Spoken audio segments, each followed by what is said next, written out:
तो दोस्तों, आज मैं आप लोगों के समक्ष स्वर ज्ञान के बारे में अपने विचार साझा करना चाहता हूँ। दोस्तों, स्वर ज्ञान जो है ज्योतिष शास्त्र के लिए, एस्ट्रोलॉजी के लिए बहुत लाभदायक है। जिन लोगों को जन्म कुंडली और हस्तरेखाओं का विशेष ज्ञान नहीं होता, वह स्वरों के ज्ञान से ही जातक का भविष्य बता सकते हैं। यदि कोई व्यक्ति साधना के बल पर, साधना कौन करेगा? जो ईश्वर का आराधक होगा, कि उसकी जो है सच्ची निष्ठा से पूजा पाठ करेगा, और तब उसकी इच्छा शक्ति प्रबल हो जाती है, उसको इस तरह से पावर मिल जाती है। तो अगर वो इच्छा शक्ति का मालिक हो गया, जो चाहे वो कर सके, तो वो केवल स्वरों के ज्ञान से ही जातक के बारे में एकदम भविष्यवाणी, सटीक भविष्यवाणी, एकदम परफेक्ट जो है उसका वो कर सकता है भविष्यवाणी। दोस्तों, अब स्वर जो है, ये स्वर क्या है? स्वर को नाड़ी भी कहते हैं।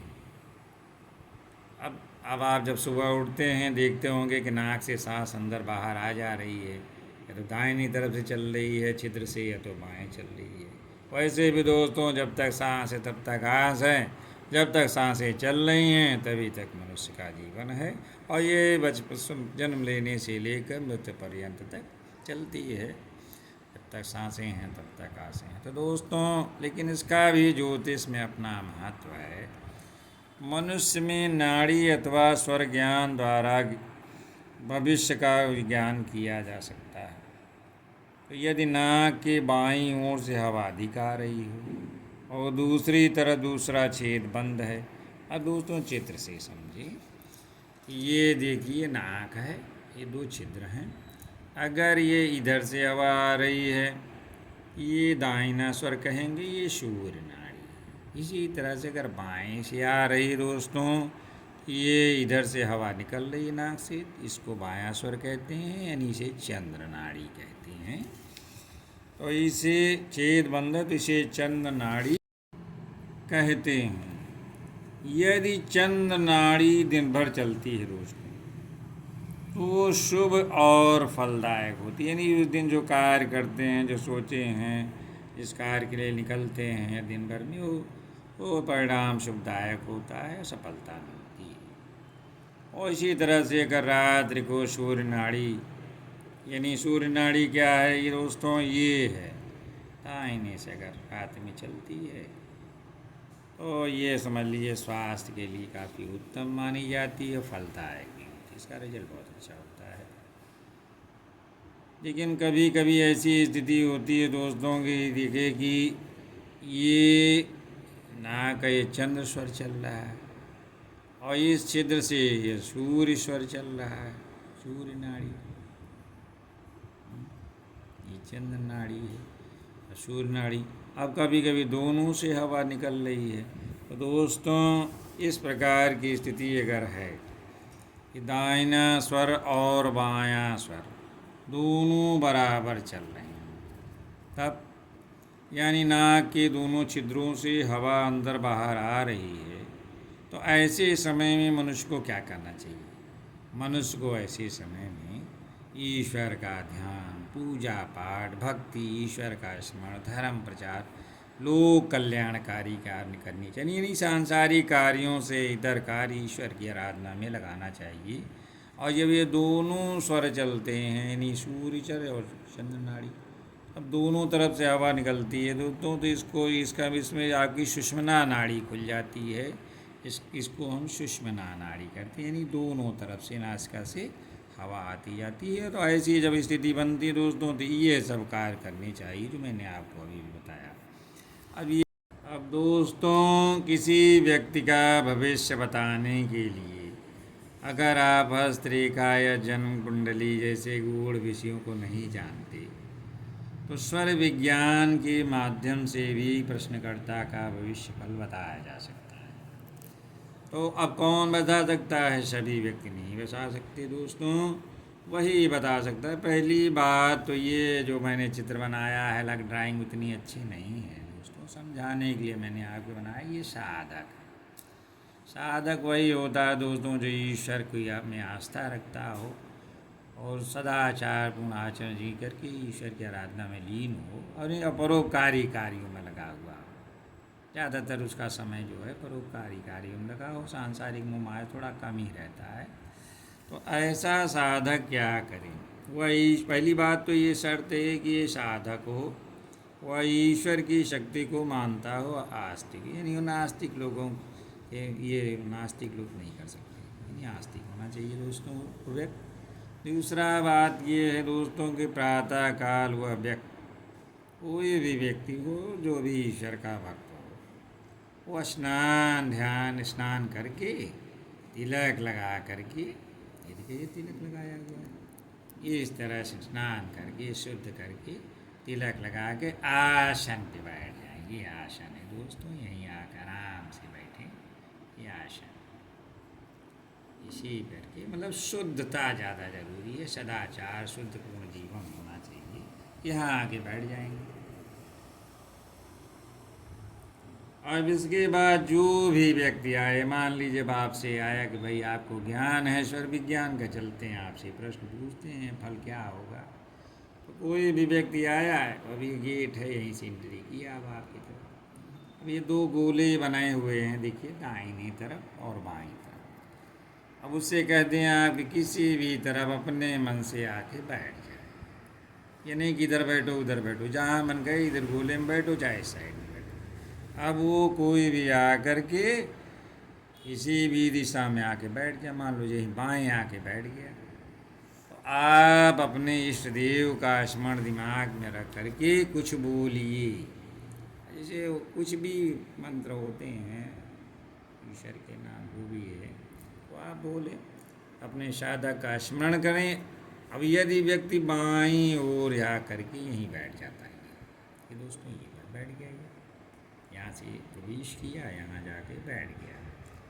अब अगर इनका जो है देखते हैं दोस्तों, साधक अगर इसका स्वर जो है बाएं चल रहा है और ये भी बाएं आके बैठ गया, अब ये जो भी प्रश्न करता है तो समझ लीजिए उसको सफलता के 100% चांसेज रहते हैं। यानी वो जिस कार्य के लिए आया, जिस मनोकामना के लिए प्रश्न पूछा है साधक से, और उसमें पूर्ण सफल होगा। दूसरी, अगर व्यक्ति बाईं ओर ना बैठकर दोस्तों, अगर यहाँ नहीं बैठता हो, अपने मन से आया इस साइड में बैठ गया दाईं में, और इनका स्वर जो है बायां चल रहा है और ये इधर बैठ गए विपरीत दिशा में, तब क्या होगा? तो समझ लीजिए कि प्रश्नकर्ता का फल उत्तम नहीं होगा, यानी उसको कार्य सफलता में पूरा समझ लीजिए नहीं है होगा, संदेह क्या होगा? नहीं होगा। इसी प्रकार कभी कभी दोस्तों ऐसी स्थिति बनती है कि साधक के जो है सूर्य नाड़ी और चंद्र नाड़ी यानी दोनों छिद्रों से हवा आ रही है, और आप गए प्रश्न ले करके कि हम जानते हैं, उनसे पूछते हैं अपने जी कि क्या इसमें होगा, अपना भविष्यवाणी कुछ तो कहें, गए बैठ गए कहीं आगे आपसे भाई बाएं दाएं बैठ जाइए, आप बैठ गए। अब ऐसी स्थिति में इनका जो है दोनों स्वर चल रहा है, सूर्य नाड़ी चंद्र नाड़ी। ऐसी स्थितियों में अगर आप प्रश्न करते हैं तो उसका फल संदेह पूर्ण डाउटफुल हो जाता है। अब इसमें निराश होने की आवश्यकता नहीं है दोस्तों। ऐसी स्थितियों में 50-50% जैसे हेड होटल वाली जैसे सिक्का उछालते हैं तो रिजल्ट या तो पॉजिटिव होगा निगेटिव, लेकिन इसमें चांस ख़त्म नहीं होता, 50-50 चांस होती है। ऐसी दशा में क्या होता है दोस्तों कि ये रुकावटें कुछ आ जाती हैं और बाद में सफलता मिल जाती है, तुरंत तो नहीं मिलेगी। जैसे पहले प्रयास में आप नहीं कोई क्वालिफाई कर पाए परीक्षा, तो अगली बार में बैठे तो हाँ हो गया, यानी सफलता मिलेगी लेकिन रुकावटों के बाद हो। हाँ, ये है कि प्रश्न का नेचर कैसा है। अब ये सब गूढ़ विषय हैं कि क्या होता है, प्रश्न कैसा पूछा जाता है, तो इस पर भी ध्यान देने की ज़रूरत पड़ती है दोस्तों। इसी प्रकार अब इसका नेक्स्ट 5वां है बात ये है मुक्त। यदि आप किसी प्रकार से होता है आदमी चिंता में रहता है, पीड़ा में रहता है, कभी आपेश का, कभी घर की परेशानियां हैं, कभी बिजनेस की परेशानियाँ ले, अब वो चिंता में है, परेशान है, तो ऐसी स्थितियों में क्या होगा? ऐसी स्थितियों में स्वर विज्ञान का लाभ लिया जा सकता है दोस्तों। ऐसी स्थिति में आपको चंद्र स्वर चलाना चाहिए। अब कैसे चलाएंगे? दाहिने नाक को जो है उंगलियों से बंद कर लेंगे, तो बाएं से स्वर से हवा चलेगी। तो अगर ऐसे कुछ देर चला देते हैं तो इससे दुख और चिंताओं का अंत हो जाता है। नहीं, उस दिन थोड़ा सा मन शांत हो जाएगा और जो बहुत ज़्यादा पीड़ा थी उससे काफ़ी राहत मिल जाती है। हाँ दोस्तों, अब देखते हैं कि जब कभी आदमी भोजन करता है, पानी पीता है, तो स्वर विज्ञान का लाभ हम किस तरह से लेंगे। दोस्तों, यदि भोजन कर रहे हैं, सपोज दैट आप बैठ के, अगर आपका शूर नाड़ी चल रही है, समझो दाहिने स्वर से, दाहिने नाक के छेद से हवा चल रही है, आ जा रही है अंदर बाहर, तो समझ लीजिए आप बहुत अच्छी बात है, उत्तम माना जाता है, शूर स्वर चलता है। तो अगर ये भोजन करते हैं तो अति उत्तम माना जाता है, स्वास्थ्य आपका बहुत ही उत्तम रहेगा। और इसी तरह जब हम पेय पदार्थ यानी पानी वानी पीते हैं, लिक्विड फॉर्म की चीज़ें हैं, दूध है, पानी है, ड्रिंक है, कुछ भी करते हैं, तब हमको जो है चंद्र स्वर और ये सूर्य स्वर, यानी सूर्य स्वर जो है भोजन के समय उत्तम माना जाता है, और लिक्विड फॉर्म यानी पानी पीते समय या कुछ चीज़ें जो है चंद्र स्वर चलाना चाहिए। यह दोनों स्वर स्वास्थ्य के लिए लाभदायक होते हैं। अगर इन बातों का ध्यान धरें, भोजन वोजन ठोस पदार्थ खा रहे हैं तो सूर्य स्वर चल रहा हो, या चला लें, या पानी पी रहे हैं तो नाक बंद करके चंद्र स्वर चला लें। ऐसा अभ्यास से किया जा सकता है। अभी दोस्तों एक और है, देहाती में हमारे बड़े बुजुर्ग सब जानते थे, और इसमें उसी बात का रिपीटिशन है, मैं आप लोगों को समझ बता रहा हूँ कि अगर दिन में अगर आप भोजन करते थे, हमारे बड़े बुजुर्ग ये सब कर चुके थे, इसीलिए वो 100 वर्ष स्थायी जीवन जीते थे, 105 वर्ष, 110 वर्ष, 98, 100, 80, 90 कुल मिला करके बहुत दीर्घायु होते। तो कैसे करते थे? बड़ा वो लोग संयमित जीवन जीते थे। तो दिन में भोजन करने के बाद 8 श्वास यानी 8 श्वास पीठ के बल पहले खाना खाए हैं तो लेट जाइए पीठ के बल, 8 श्वास लीजिए। सांस कैसे लेंगे भाई? सांस जाती जाती रहती है, उसे पता चल जाता है 8 बार।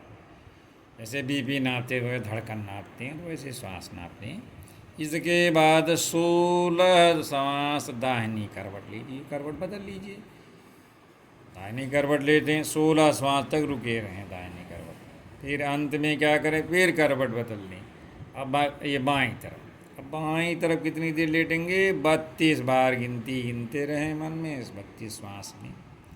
अगर ऐसा डेली आप करते हैं नियमित रूप से अभ्यास, तो बहुत सी बीमारियां जो आपके अंदर हैं वो सब स्वतः खत्म हो जाती हैं। इसका नियमित अभ्यास करके इसका लाभ लिया जा सकता है। दोस्तों, एक नया विषय है, एक नई जानकारी आप लोगों के समझ स्वर विज्ञान के बारे में जानना चाहता हूँ। लोगों की पुत्र की कामना बहुत होती है, तो फिर भी मैं मातृशक्ति को प्रणाम करता हूँ।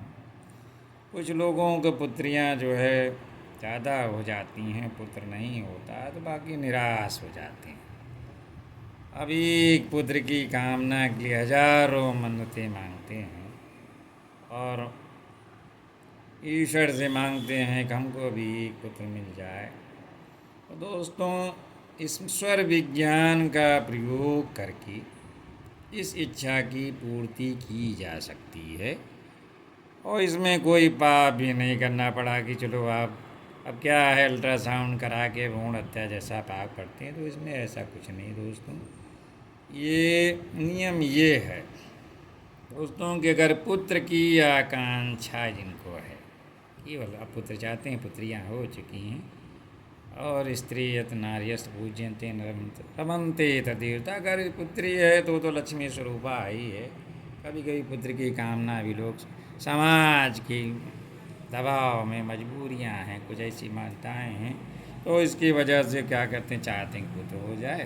तो ऐसे पुत्र की आकांक्षा वाले पति पत्नी ध्यान दें कि अगर वो गर्भाधान करते समय पति का सूर्य स्वर यानी सूर्य नाड़ी यानी दाहिनी नाक से उनकी हवा आ जा रही हो, और पत्नी का चंद्र स्वर यानी चंद्र नाड़ी चल रही हो। अगर ऐसी स्थिति बनती है कि शूर स्वर चल रहा है पुरुष का, स्त्री का चंद्र स्वर चल रहा है दोस्तों, तो ये 100% गारंटी अगर ऐसी स्थितियां हैं।